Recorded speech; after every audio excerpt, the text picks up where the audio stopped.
J'aurais voulu faire la continuité des 7 Perushim. Je ne sais pas si vous vous souvenez des derniers enseignements que j'ai fait. On s'était terminé sur le premier Perushim, un passage qui est dans le Talmud, et que j'avais dit que les Perushim, c'était un concept. Un concept par rapport à la pratique. La pratique de la Torah, la pratique et aussi l'enseignement. Je n'avais pas le cœur. Je n'avais pas le cœur de faire cet enseignement. Donc alors, je me présente devant vous, les poches vides. Sans enseignement. Et je dis à Hachem, je fais, qu'est-ce que tu veux que je dise? Qu'est-ce que tu veux que je fasse? Parce que, à quoi ça sert un enseignement? À quoi ça sert d'apporter une parole? En quoi est-ce que c'est utile? Est-ce que je viens ici pour apporter un enseignement pour combler un trou, pour combler un vide parce que le Rav n'est pas là? Ou est-ce que véritablement l'enseignement est là pour répondre à quelque chose? Et on touche un peu le premier Perushim. Le premier concept de Perushim qui est critiqué. Et qui est, est-ce que notre service, je parle de nous, est-ce que notre service divin, notre avoda Hashem, elle est égoïste ou est-ce qu'elle est tournée vers Hashem? Parce que la première forme de Perushim, elle est basée sur Shichem. Vous connaissez Shichem dans la Torah? Qu'est-ce qu'il a fait, Shichem? Qu'est-ce qu'il a fait, Shichem, dans la Torah? Ça, c'est connu, hein? J'ai pas entendu. Qu'est-ce que tu as dit? Qu'est-ce qu'il a fait, Shichem? Bon. 1 plus 1? Ah. Shichem, il a violé Dina. Il a violé Dina. Et Shichem, parce que il convoitait cette femme, parce qu'il aimait cette femme, sûrement sincèrement, il aimait cette femme, il a voulu se circoncire. Il était prêt à faire la Brit Mila, mais dans un but, dans un objectif, c'est d'avoir quelque chose, d'avoir Dina. Là, il explique que cela explique que la Brit Mila, c'est quoi? Je vais traduire pour ceux qui ne connaissent pas. C'est l'alliance. Mila a plusieurs significations. Ça veut dire trancher, mais Mila, ça veut dire aussi verbe. Milon. Milon, c'est quoi Milon? Hein?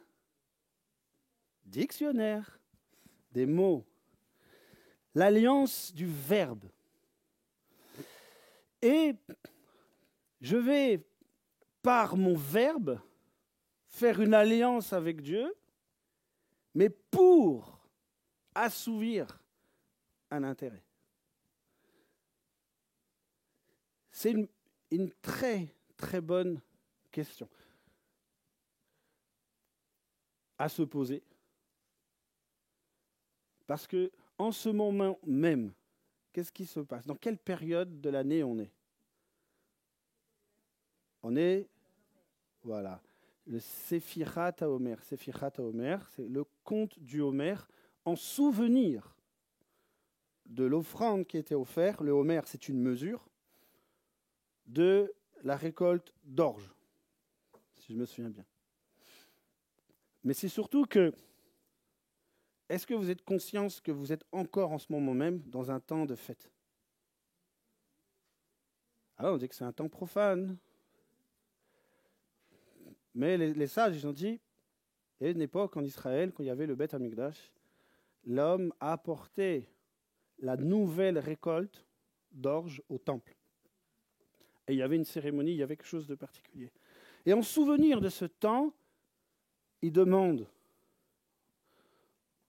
aux fils d'Israël, il demande aux Juifs de compter ce temps entre Pessah et entre Shavuot. Et Pessah, on pense que ça se termine le 7e jour. Mais non, Pessah se termine à Shavuot. Ce qui veut dire qu'il y a le commencement de Pessah, c'est la sortie du Misraïm. Vous avez les 49 jours. Et il expliquait que c'est 49 portes. 49 portes de pureté pour se laver et se réparer de l'impureté, de l'idéologie d'Égypte, de l'idolâtrie, de l'avoda zara. On va dire l'avoda zara. C'est quoi l'avoda zara? L'avoda zara, c'est le service étranger à Dieu. Ça ne veut pas dire que c'est un service qui n'a pas de sens, mais il est étranger, pas à l'homme. Peut-être que l'homme, il fait mon service, il est d'Hachem, il est de Dieu. Mais si on demande, on pose la question à Hachem, est-ce que mon avoda, elle est de toi? Hachem il va dire c'est une avoda zara. Et qu'à Shavuot, c'est d'entrer dans la avoda d'Hachem. Et cela veut dire que c'est un cheminement. Et vous savez que toute l'année de fête, parce qu'il y a eu beaucoup de discussions, Rosh Hashanah, moi Rosh Hashanah, c'est premier Nissan, moi Rosh Hashanah, laissez tomber, ça c'est vain. Le Rosh Hashanah des fêtes, bien sûr c'est Nissan. Mais la clôture des fêtes, vous savez c'est quoi? C'est Simchat Torah, mais Simchat Torah, c'est une double fête. En Israël, Simchat Torah, c'est le même jour que Shemini Atzeret. Il n'y a qu'en diaspora où ils ont séparé Shemini Atzeret et Simchat Torah. Mais Simchat Torah et Shemini Atzeret, c'est la même fête. C'est la clôture. Qui veut dire que Shavuot, c'est une clôture. Vous avez clôturé quoi? Ce que vous avez commencé à faire à Pessah. C'est-à-dire que peut-être que vous avez déjà oublié Pessah. Mais lui, Hachem, il est dans ce temps-là. Vous avez fait Pessah?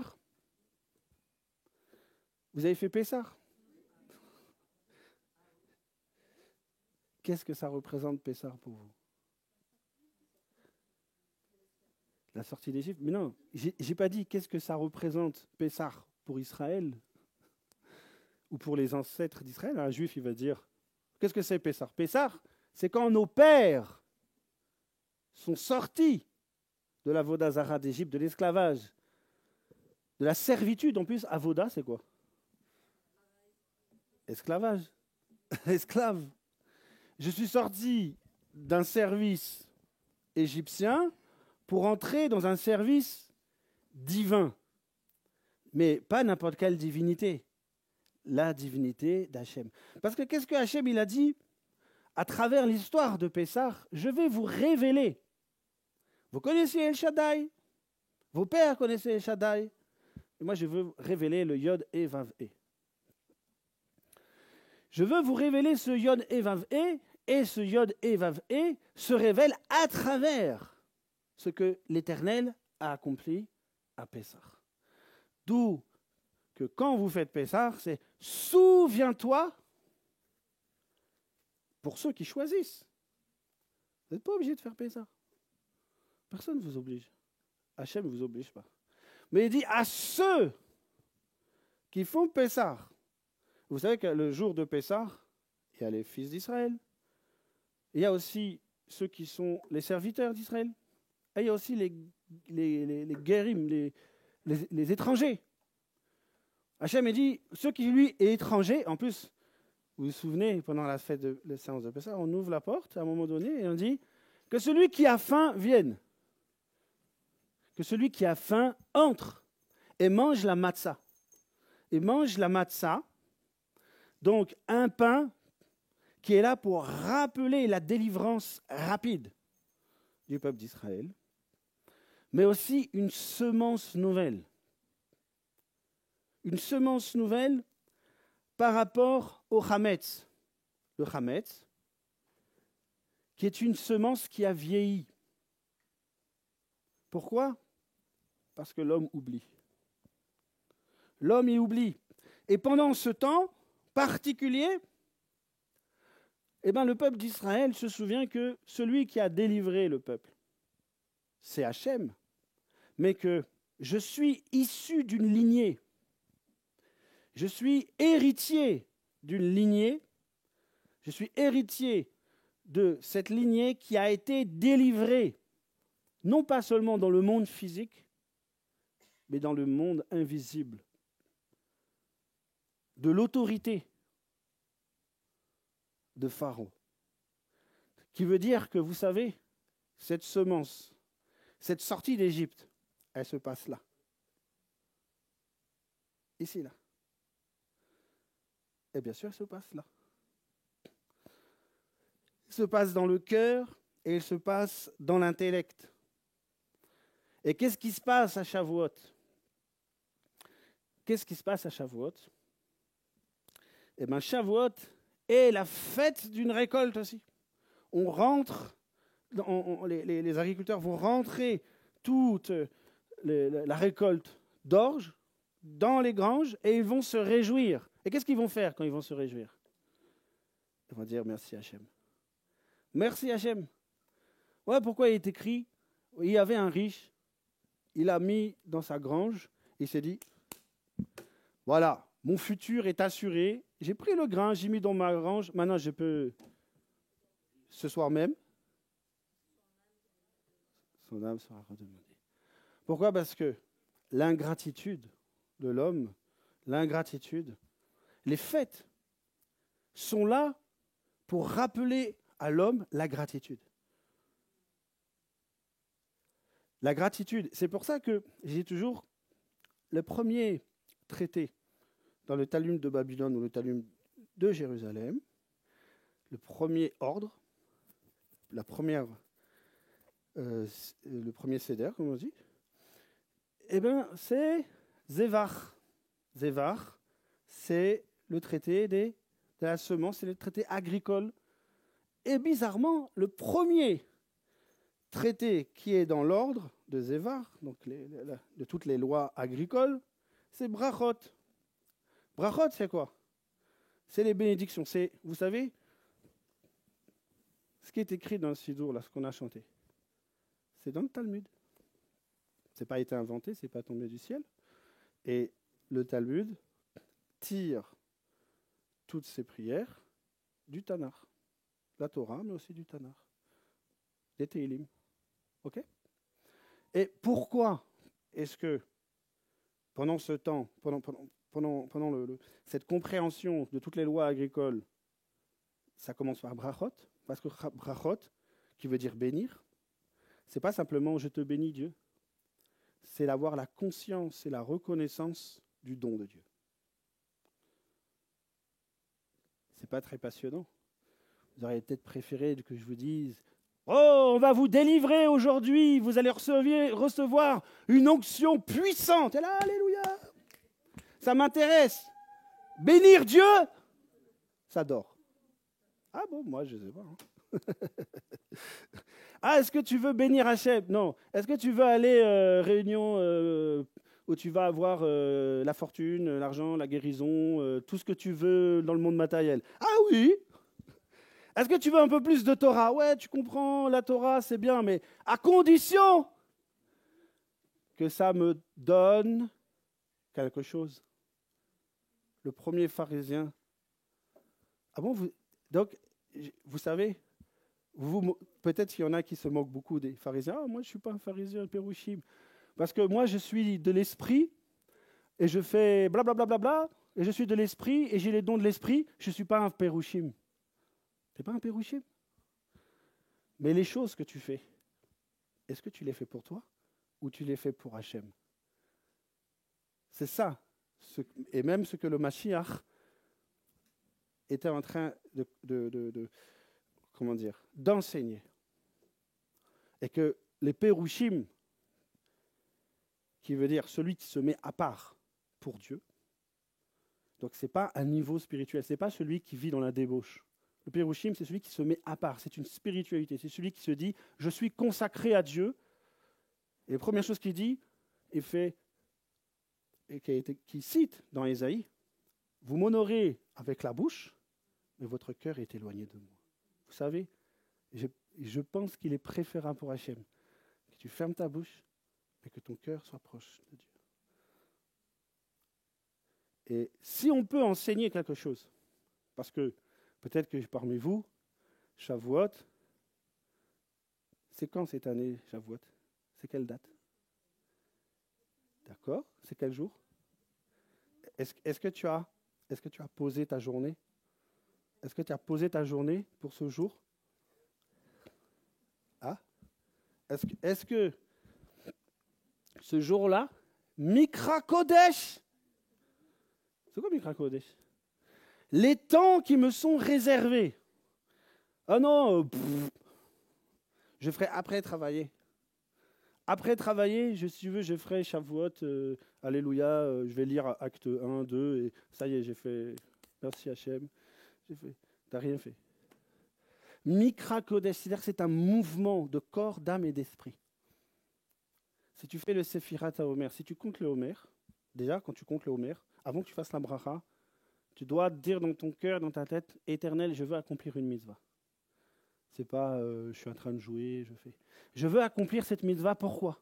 Pourquoi tu veux accomplir cette mitzvah? C'est Hachem, il a fait. Pourquoi tu veux accomplir une mitzvah? Je veux accomplir une mitzvah parce que je veux vivre Shavuot. Parce que Shavuot, c'est quoi? Qu'est-ce que les rabbanim ont expliqué? L'alliance du verbe. Maintenant, quel est ton langage? Parce que à Shavuot, oui, il y a la reconnaissance de la récolte matérielle.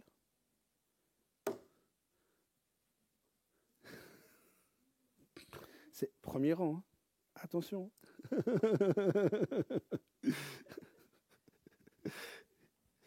Mais c'est de recevoir la Torah d'Hachem. Et je me pose la question chaque année, est-ce que tu veux la Torah d'Hachem ou tu veux la Torah pour toi? Est-ce que tu veux la Torah d'Hachem et surtout, est-ce que tu es prêt à changer pour la Torah d'Hachem?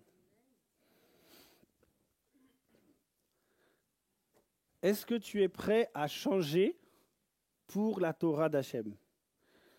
Est-ce que chaque jour, tu te dis, chaque jour quand je fais le Homer, je vais lire un commandement d'Hachem. Et je dis, éternel. Alors, la première question, est-ce que je dois l'accomplir, Seigneur? Est-ce que ça me concerne? Et après, est-ce que je le fais? Est-ce que je dois le faire? Est-ce que je le fais? Est-ce que j'ai envie d'accomplir ta parole? Ou est-ce que je n'ai pas envie d'accomplir ta parole? Non? Je vous embête? C'est-à-dire, vous savez, on peut apporter un enseignement et comme j'ai dit, vomir sa connaissance. Je veux vomir ma connaissance pour vous montrer que je connais. Mais ça, c'est pas l'amour. Ça, c'est l'ego. Ça, c'est l'égoïsme. Est-ce que tu enseignes pour qu'aujourd'hui, vous recevrez une semence qui vous fera, je ne veux pas vous dire que ça vous transforme, mais qui vous rapproche d'Hachem. Comment est-ce que ça peut vous rapprocher d'Hachem? Êtes-vous une personne authentique avec Dieu ou êtes-vous superficiel? Je dis vous, moi. Hein. Nous, sommes-nous authentiques? Sommes-nous superficiels? C'est quoi le kavod? Le kavod? Oh, Éternel, nous voulons voir ta gloire, ta gloire. Kavod. C'est quoi le kavod?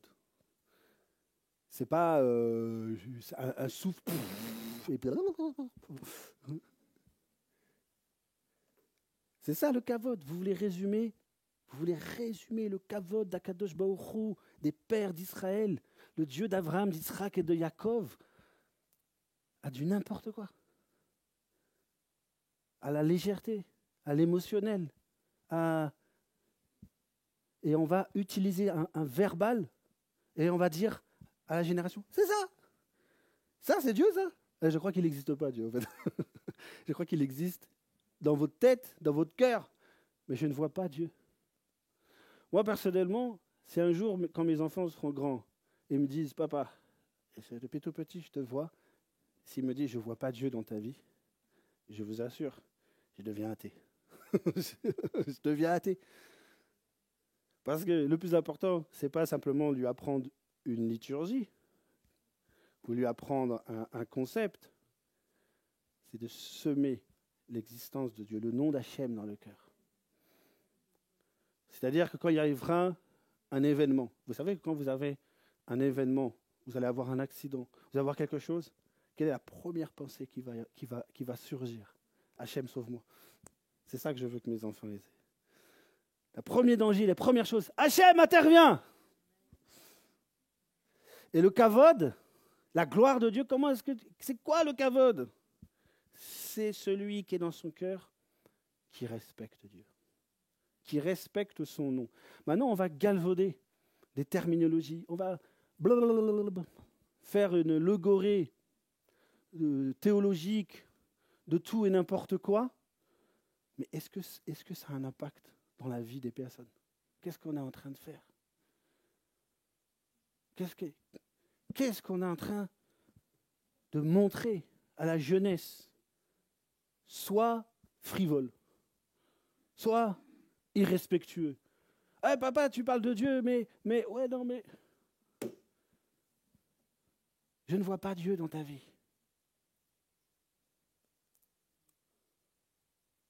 Je ne vois pas, c'est pas le même voir Dieu dans ta vie, c'est je ne vois pas ton amour pour ce Dieu.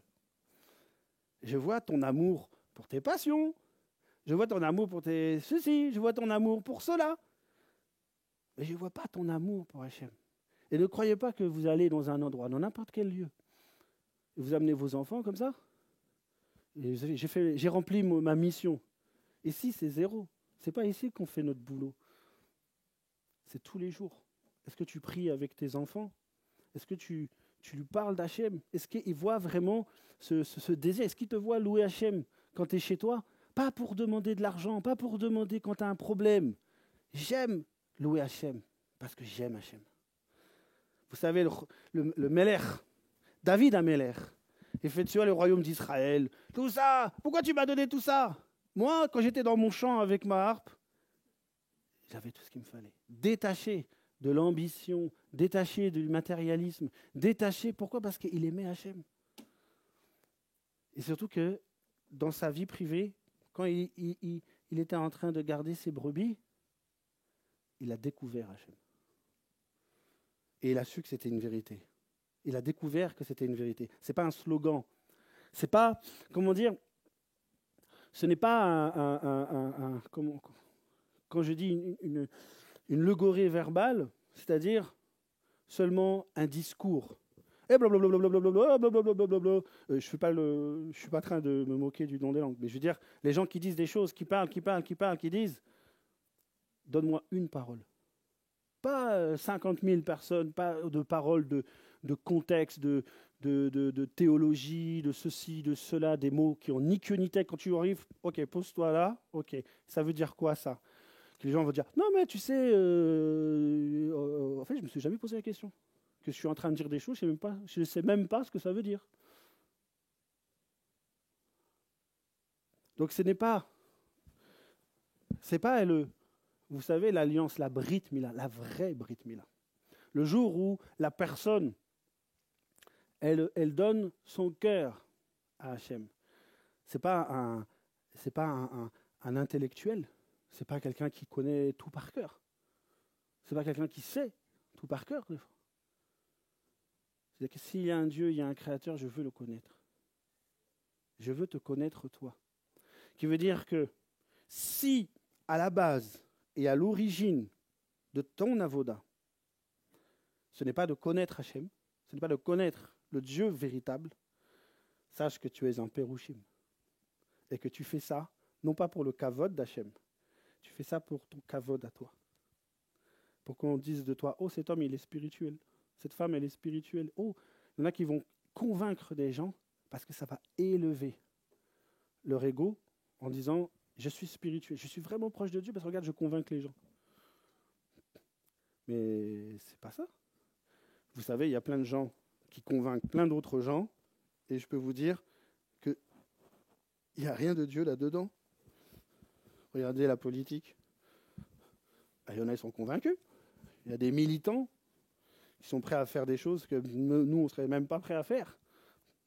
Ils sont convaincus. Donc convaincre quelqu'un ne fait pas de toi que tu marches ou que tu es plus avec Dieu. Maintenant, que par ton véritable amour, quelqu'un tombe amoureux de Dieu, ça c'est la plus grande réussite. C'est le plus grand bonheur. Hachem, c'est qu'il te connaisse, toi. Pas qu'il s'arrête à l'homme, pas qu'il s'arrête au concept. On pense que, c'est de la liturgie, c'est des textes. C'est pas spirituel. Moi, je vais dire tout ce qui me passe par la tête, c'est spirituel parce que ça vient du cœur. Mais tu sais que le pharisien qui est égoïste, il est sincère. Il croit vraiment se séparer de Dieu, que dans sa pratique, il croit vraiment que ce qu'il fait est bon de Dieu. Il n'y a pas une manipulation dans sa tête où il se dit « je ne fais pas les choses de Dieu, mais je fais croire aux autres ». Non, il est sincère, mais il n'arrive pas à se discerner. Il n'arrive pas à se discerner lui. Il est convaincu que ce qu'il fait, c'est pour Dieu, mais le seul plaisir qu'il en tire, c'est le regard de l'homme sur lui, et non pas le regard de Dieu. Et pourquoi je vous dis ça ? Shavuot, on va dans la Torah vous apporter 2 offrandes. Le korban Réa qui vient de Ré, et là il dit, quand vous allez à Shavuot, qu'est-ce qui est écrit dans la Torah ? Vous ne viendrez pas à Shavuot les mains vides. Tout mâle devra monter à Yerushalayim, devra monter au Kodesh, le lieu saint. Pas le Kodesh, on aimerait bien. Mais en tout cas, à cette époque, tout le monde devrait aller à la cour, apporter son offrande.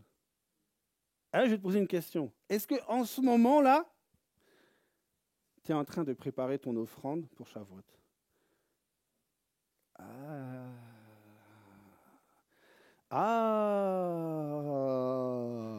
Donc tu vas arriver à Shavuot, les poches vides, et tu vas dire, Seigneur, donne-moi l'onction, comme dans Acte 2. Non ? Donne-moi ci, donne-moi ça, donne-moi. Et Hachem va dire, pourquoi il demande toujours des choses ? Je leur ai dit de venir. Toi, viens, remplis tes poches et présente-toi les mains pleines. Présente mon offrande. Et Korban Réa, c'est l'offrande pour apparaître devant Dieu. Est-ce que tu veux que Dieu te voie ? Est-ce que tu veux être vu de l'Éternel ? Ou alors ça ne t'intéresse pas ? Ce que je veux, c'est ce que Dieu peut m'apporter. Et quand il dit « je vois, je te connais », je vais vous dire une chose. Le jour où si vous priez Hachem et que vous entendez au plus profond de votre être la voix d'Hachem qui me dit « David, sache que je te connais ». Je dis « wow, mais en fait je ne suis pas pauvre, je suis riche ». Parce qu'Hachem me dit « je te connais, je sais qui tu es ». C'est-à-dire que tu penses que tu es un électron perdu dans le temps et dans l'espace. Mais sache que je te connais. Non seulement je sais qui tu étais, je sais qui tu es aujourd'hui, mais je sais qui tu seras demain. Et la question est, qu'est-ce que nous voulons être demain ? Qu'est-ce que vous voulez être ? C'est peut-être pas assez passionnant. Il n'y a pas assez de Gematria où Rabbi a dit, Rav Shimon a dit. Comme ça, c'est bien, ça fait... C'est pas ça. Vous savez, j'allais à la synagogue, ma mère elle peut témoigner, j'allais à la synagogue auprès de chez nous, en tant que messianique. J'allais, Au début, ils m'ont fait « qu'est-ce qu'il fait chez nous, lui ?» Fait, nous, on ne vient pas vous embêter. Qu'est-ce que tu viens dans notre synagogue, là? On a commencé à faire charite. Et tout. Et la personne qui dit ça, elle fait « Hey, mais il connaît les prières !» Ah, comment ça fait? Je prie avec eux et tout. Après, il est venu me voir, il m'a fait « Je t'accepte. Parce que tu nous respectes. Tu respectes l'héritage d'Israël. Tu nous respectes. » Après, et je voulais venir sur ça, ils m'ont dit, vous savez, ils sont venus me voir, ils m'ont dit, qu'est-ce que tu fais, toi? Tu parles de Yeshua, machin, synagogue et tout. Et ils m'ont fait, et c'était pas des grands croyants, mais ils m'ont fait, vous savez, le judaïsme, c'est pas n'importe quoi. C'est sérieux. Et fait, le judaïsme, c'est quelque chose de sérieux. Donc, on ne fait pas n'importe quoi. Et c'est pour ça que je suis plus revenu. Parce que j'ai fait, oui, il a raison. Ici, c'est chez nous. Donc, on va dire, oui, c'est du judaïsme messianique. Mais si tu dis le mot judaïsme, sache que ce que tu empruntes, ce que tu voles comme expression, qui ne t'appartient pas, mais qui appartient au peuple d'Israël, ils vont te dire, c'est sérieux. Et s'ils voient le sérieux en toi, là, ils vont te dire, il est sérieux. C'est pas, vous pensez que vous arrivez, ouais, vous les Juifs, vous connaissez rien de la Torah, croyez en Jésus-Christ, il va vous délivrer, machin, blablabla. Ils sont en train de se dire, mais oh, prends du Lexomil. Vas-y, va dans ton église, je suis dans ma synagogue, nous on n'embête personne. Pourquoi est-ce que les chrétiens viennent toujours nous demander à qu'on vienne croire à leur Jésus? Une fois j'ai discuté, il m'a fait, nos pères, depuis 2000 ans, chaque génération, on est obligé de leur dire, on n'en veut pas. Chaque génération, il y en a marre. On en veut pas. Ils reviennent avec une nouvelle méthode. Ouais, attends, malakeba, bonjour. Ouais, tu crois en Jésus, hein? Oui, j'aime les Juifs s'ils croient en Jésus. J'aime les Juifs simplement pour qu'ils croient en Jésus, mais c'est pas, en fait, c'est pas croire en Jésus. Je voudrais faire des Juifs des chrétiens. Parce que quand les Juifs deviendront chrétiens, le Jésus chrétien reviendra. Alors mes amis, christianisons tous les Juifs, comme ça il n'y aura que le Jésus chrétien. Vous savez, regardez les pages de l'histoire et regardez notre pays, la France, quand le christianisme dominait. Et bien je vous dis, les Juifs, ils ne voulaient pas de Jésus. Et tu avais beau leur faire... Alors, tu veux Jésus ou on te tue? Non, on ne veut pas Jésus. Parce qu'il n'est pas juif. C'est pas juif. C'est pas notre héritage. Ça, c'est Avodah Zara. Ah oui, mais il a fait Pâques. Nous, on fait la Pâques, les chrétiens. Mais on a bien séparé avec vous pour dire que nous, on est meilleurs. Vous, votre Pâques, elle est dépassée, elle est périmée. C'est nous. Et vous pensez que ça va fonctionner? Vous pensez que c'est ça qui va fonctionner?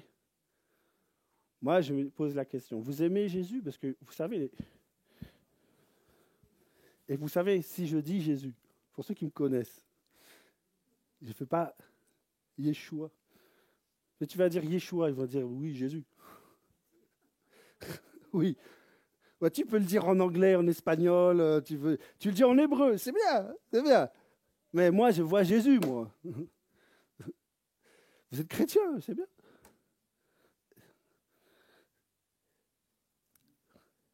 Mais ce n'est pas ça qu'ils veulent. Ce qu'ils veulent, c'est le Mashiach. Ce qu'ils attendent, c'est le Mashiach. Ce qu'ils veulent, c'est le vrai Yeshua. Et je pense que si nous plaçons notre cœur d'une manière sérieuse, allez, arrêtons de faire du folklore, arrêtons de nous amuser, arrêtons de jouer. La maternelle, c'est bien. On joue à la marelle, on joue à la corde à sauter, c'est bien. À un moment, Hachem il va dire faut être passé à l'école buissonnière, commencer à devenir des adultes, arrêter de jouer. On ne peut pas jouer. Vous savez que si vous mettez un talit, vous savez que si vous mettez un talit, et les non-juifs, ils n'ont pas le droit de mettre des talits. Les talits, c'est honorifique. Ça veut dire que tu accomplis les 613 mitzvahs qui est calculé à travers tes tzitzit. 613 mitzvahs. Mitzvot. Désolé, ça y est. Je fais les mêmes fautes en français. Alors, j'ai fait 613. Donc, c'est-à-dire qu'il y a un respect à avoir.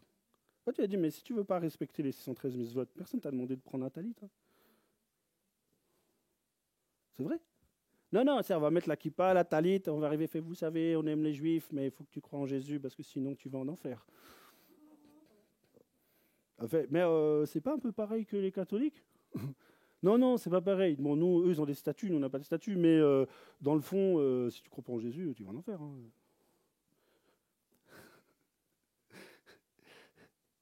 Ça vous plaît pas? Ah ouais? Alors je continue. Non. Je sais pas, vous savez, je suis venu ici, je ne savais pas ce que j'allais dire. J'ai rien préparé. Parce que je pense que peut-être qu'on est dans un carrefour où l'Éternel nous dit, bon, on va arrêter de jouer maintenant. On va arrêter de faire joujou avec des choses qui sont précieuses. Vous savez que c'est faire Torah. Tu te souviens qu'on est à Jérusalem, à côté de la cité de David, il y a un musée. Vous savez ce que les nazis ils faisaient? Ils prenaient la Torah, là, ils déchiraient et ils faisaient des vêtements pour les enfants. Et ils disaient, ils voyaient des excréments, tu prends ta Torah, ils déchirent, ramasse les excréments avec la Torah. Moi, je ne veux pas jeter la Torah aux excréments. Je ne veux pas. Nous ne devons pas. Nous ne devons pas être légers. Les gens recherchent peut-être la légèreté, mais les générations au début, elles viennent, elles cherchent le vrai. Et après, les pères leur montrent la légèreté. Ah, je suis léger. Mon fils, pourquoi es-tu léger? Papa, c'est ce que tu m'as enseigné. Tu m'as enseigné la légèreté et tu voudrais que moi, je respecte ton Dieu comme ça, alors que je n'ai pas vu ce respect. C'est pareil. Tous les juifs qui abandonnent le judaïsme, c'est parce que dans leur famille, ils avaient un père qui était un mauvais modèle. C'est pas, vous savez, c'est pas je vais pratiquer telle ou telle chose et ça fonctionne. Non, ce qui fonctionne, c'est ceux qui aiment vraiment ce qu'ils font. Et me dire qu'il y a peut-être un choix. Soit je reste dans la superficialité et je suis semblable à un athée, ou soit je prépare mon cœur pour Shavuot et je dis Seigneur, tu demandes aux fils d'Israël de venir les mains vides. Seigneur, qu'est-ce qu'il doit y avoir dans mes mains? Qu'est-ce que je dois venir t'apporter? Ça ne vous intéresse pas? Non, c'est Seigneur, qu'est-ce que tu peux me donner? Seigneur, tu vois, dans ma vie, je n'ai pas ceci, je n'ai pas cela. L'Éternel, il me dit, mais toi, qu'est-ce que tu vas m'apporter à Shavuot? Il y en a, ils vont travailler. Il y en a, ils vont aller travailler. Même pas dans leur esprit, quand ils posent leurs vacances, ils ne disent même pas les fêtes de l'État. Par contre, la Méditerranée, on va louer les trucs, les machins. 3 semaines de vacances, juillet, août. On va faire des trucs de païens, bien comme il faut, sur la plage, en maillot de bain. Moi, je suis pragmatique. Vous voulez de la philosophie, vous voulez du romantisme. Le romantisme de Dieu. Oh Seigneur, je t'aime dans mon péché.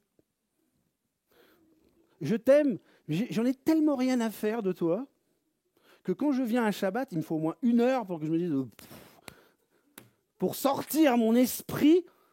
Et après, je commence à dire ah ouais, c'est vrai que Dieu c'est quand même pas mal, mais hop, je reviens sur le portable. Vous rigolez, mais c'est triste pour Hachem. Parce que les gens qui vous regardent derrière, ils font ah ouais, c'est ça. En plus, vous mettez la kippa. Hein. Donc ils vont dire ah, c'est ça un juif. Vous savez que si vous mettez la kippa dehors, si vous faites quelque chose de mal, c'est tout le peuple qui est jugé. C'est tout le peuple qui est jugé. Donc il y a une responsabilité à avoir. Il y a vraiment une réponse. Il y en a, ils ne mettent pas la kippa, donc ça va. Ce n'est pas une obligation de mettre la kippa. Ce qu'il faut, vous savez que la kippa, pourquoi est-ce qu'on se couvre la tête? Tiens, je vais demander la question à quelqu'un qui met la kippa. Pourquoi tu mets la kippa? Hein? Non. C'est pas loin, mais c'est pas ça. J'ai pas compris. Ouais, c'est pas si mal. Yirat. Je ne veux pas faire. C'est Rabbi Hanouna. Non, Huna, je crois que ça s'appelle. Bah oui, il y a un rabbin Hanouna, qu'est-ce que vous voulez?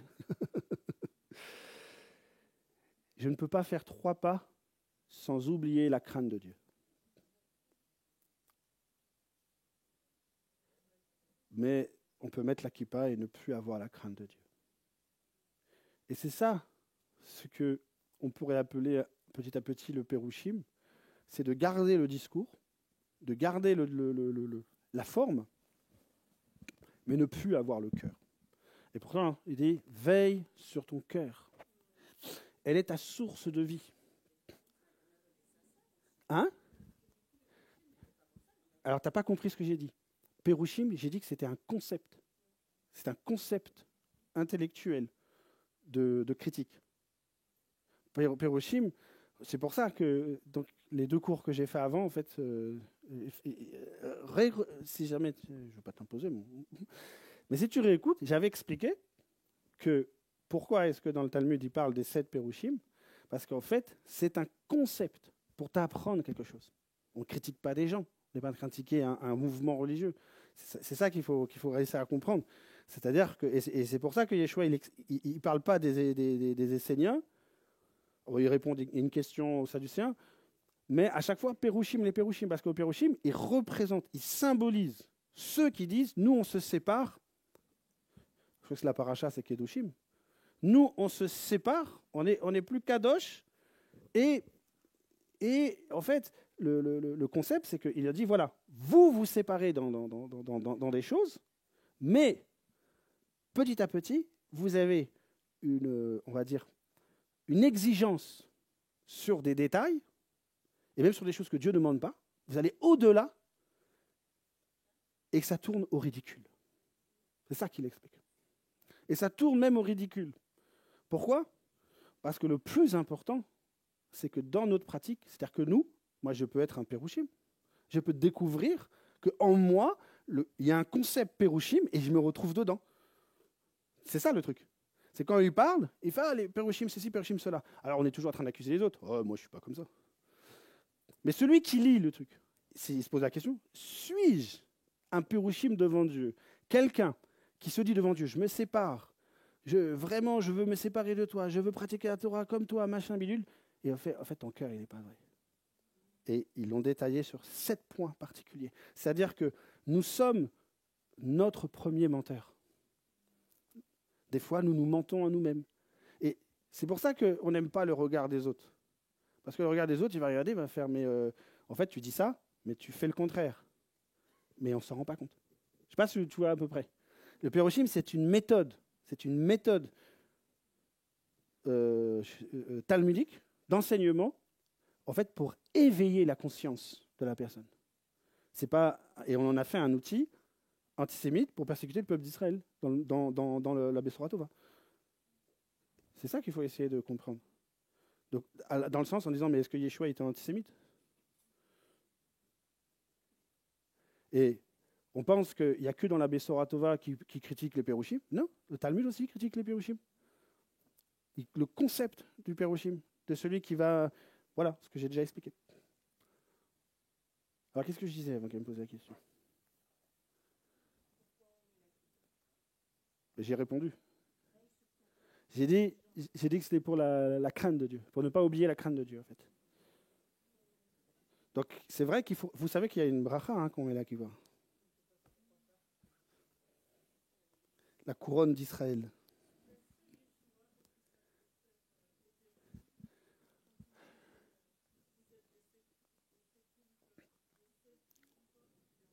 Oui, l'hypocrisie.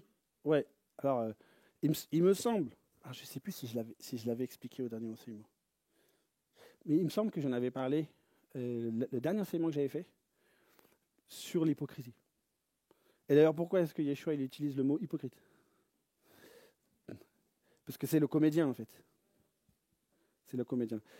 Et tout ça, en fait, si on regarde tout le cœur de l'enseignement, c'est de nous poser la question. Est-ce que nous sommes vrais avec Dieu? Ou est-ce que nous sommes semblables à des hypocrites? Et pas en faire une arme pour condamner en disant que ah oui, les Juifs, c'est des hypocrites. C'est ça ce qui est devenu. En fait, les Juifs, ils ont été rejetés de Dieu parce qu'ils aimaient plus la religion que Dieu. Mais nous, les chrétiens, on aime plus Dieu que les Juifs. Non, je paraphrase, ou c'est un peu ça la pensée? C'est un peu ça la pensée. Et puis, ils sont la tête dure, ils ne veulent pas reconnaître que nous, on ait raison, qu'on a meilleur. Puis c'est nous, Israël. On est le vrai Israël, eux, c'est l'Israël déchu. C'est bon, tous ces concepts-là. Je pense que c'est une erreur. Et vous voyez cette pensée-là, si je peux la briser, et je crois que j'aurais été utile à quelque chose. Je pense que j'aurais été utile pour mon peuple adoptif, Israël. J'espère, et je vais terminer parce que, vous voyez, on me dit que c'est trop long, et là, je finis à 30.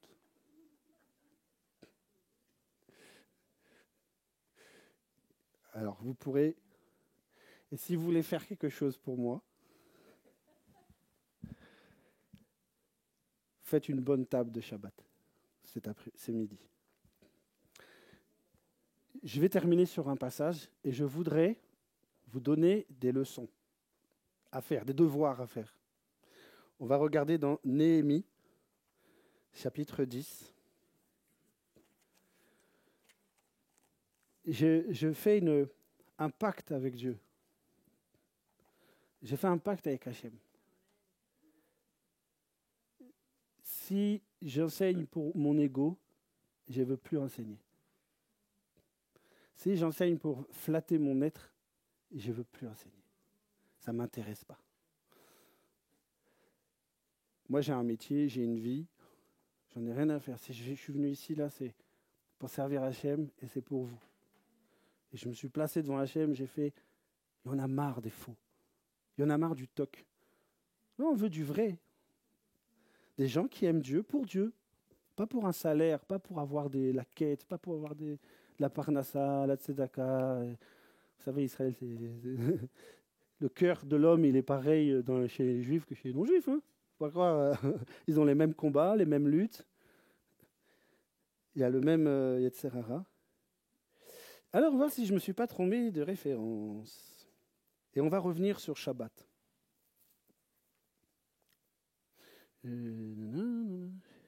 Ah ouais, c'est 31. C'est vrai que... Attends, je suis dans 9, pardon.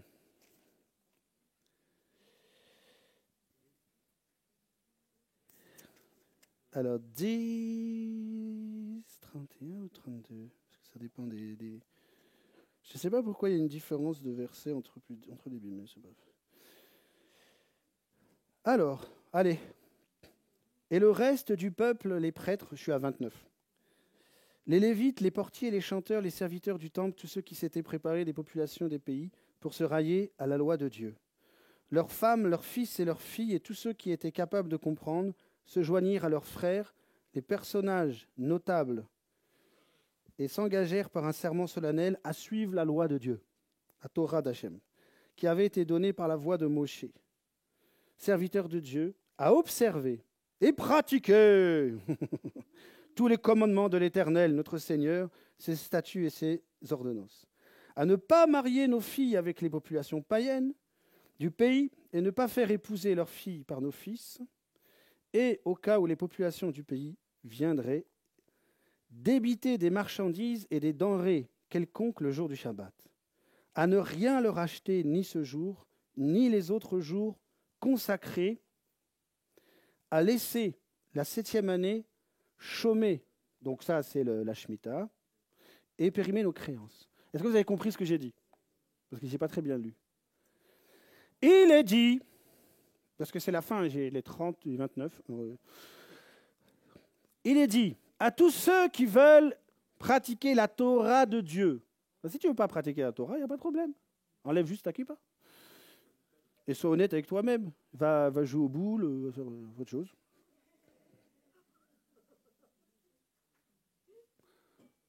C'est pas méchant. Mais c'est ce que je me dis à moi. C'est ce que je me dis à moi-même. Si tu n'es pas prêt à faire ça, va au cinéma. Et c'est pas facile. Donc, à ne pas marier vos filles avec des païennes du pays, ou au cas où les populations du pays viendraient débiter les marchandises et les denrées quelconques le jour du Shabbat. Donc c'est écrit comme ça. À ne rien acheter en ce jour de Shabbat. Néhémie le prophète, il dit à tous ceux qui veulent pratiquer la Torah, ne faites pas de commerce avec les païens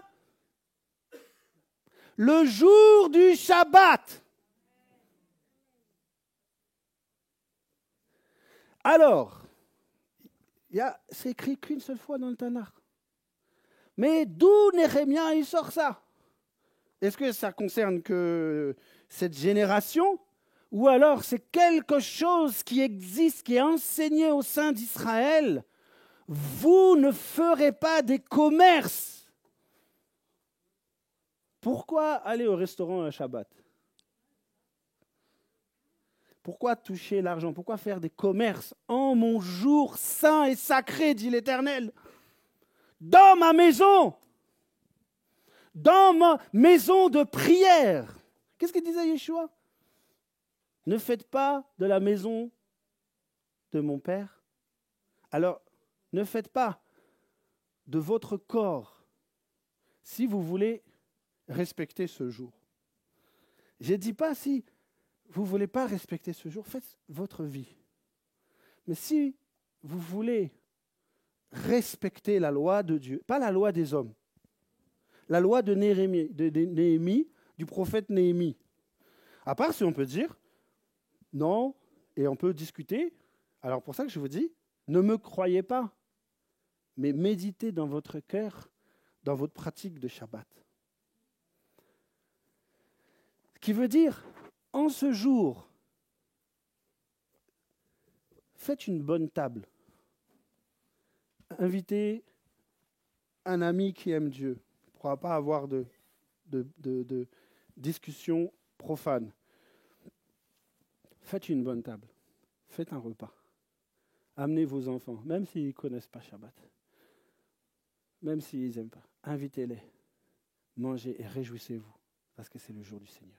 Faites le kiddush. Réjouissez-vous. L'Éternel dit, en ce jour sacré et saint qui est ce temps de Shabbat, libérez votre esprit du monde, du business, du commerce, de l'agitation de ce monde. Vous savez, une fois ici, il y a peut-être, je ne sais pas combien d'années, il y a très très longtemps, ça me revient. J'ai dit, vous savez, il y a des gens qui sont là, ah, nous voulons nous protéger du monde, il ne faut pas avoir de contact avec le monde. J'ai fait, vous voulez un conseil? Mangez kasher, vous sortirez du monde. Parce que essayez de trouver un restaurant kasher à Shabbat, il n'y en a pas. Et je peux vous dire que quand vous mangez kasher, ça fait du tri. Personne ne vous invite à manger. Personne ne vous invite à manger, parce que vous mangez kasher. Donc vous voyez que ça fait du filtre. Bon, c'était la petite blague. Que l'Éternel vous bénisse. Et je vous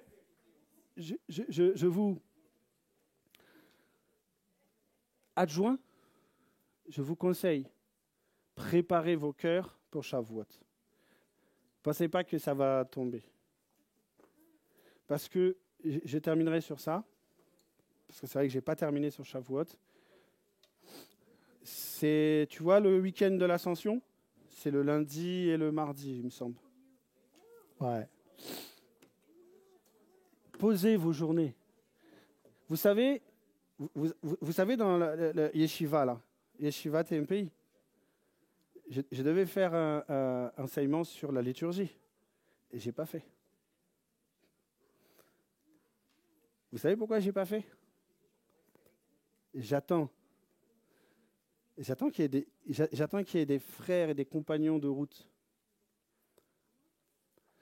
Vous savez, il y en a, ils vont apprendre la liturgie, mais ils ne vont jamais le faire. Moi, ça ne m'intéresse pas. Que l'Éternel vous bénisse. Faites Shabbat, rencontrez Dieu pendant ce temps particulier, ouvrez vos cœurs et réjouissez-vous en votre Dieu. Ce n'est pas un monastère, Shabbat. Voilà. Soyez bénis. Et nous allons nous quitter sur un chant. Ah là là. Oh, c'est Shalom Bimchoma. Oh, ya c'est Shalom Aleinu. Ve'al kol Yisrael. Ve'imru, imru, amen. Oh, c'est Shalom Bimchoma. Uya se Shalom Aleinu. Ve'al kol Yisrael. Ve'imru, imru, amen. Ya'aseh shalom, hey!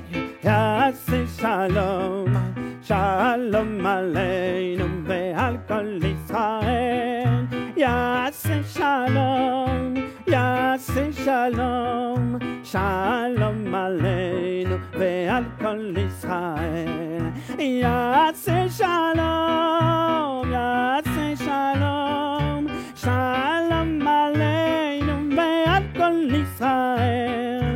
Ya'aseh shalom, ya'aseh shalom, shalom aleinu ve'al kol Yisrael. Ya'aseh shalom, ya'aseh shalom, shalom aleinu ve'al kol Yisrael. Ve'imru amen. Ya'aseh shalom, oh, ya'aseh shalom, shalom aleinu ve'al kol Yisrael. Ya'aseh shalom, ya'aseh shalom, shalom aleinu ve'al kol Yisrael. Ya'aseh shalom, ya'aseh shalom, shalom aleinu ve'al kol Yisrael. Ya'aseh shalom, ya'aseh shalom, shalom aleinu ve'al kol Yisrael. Ya'aseh shalom, ya'aseh shalom, shalom aleinu ve'al kol Yisrael. Ve'imru amen.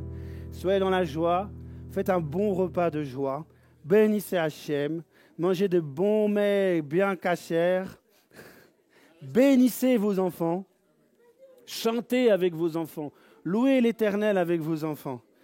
Donnez-leur la vie, donnez-leur cette simcha, que la vie avec Hachem, c'est une vie de simcha, de joie et de bonté, d'amour et de générosité.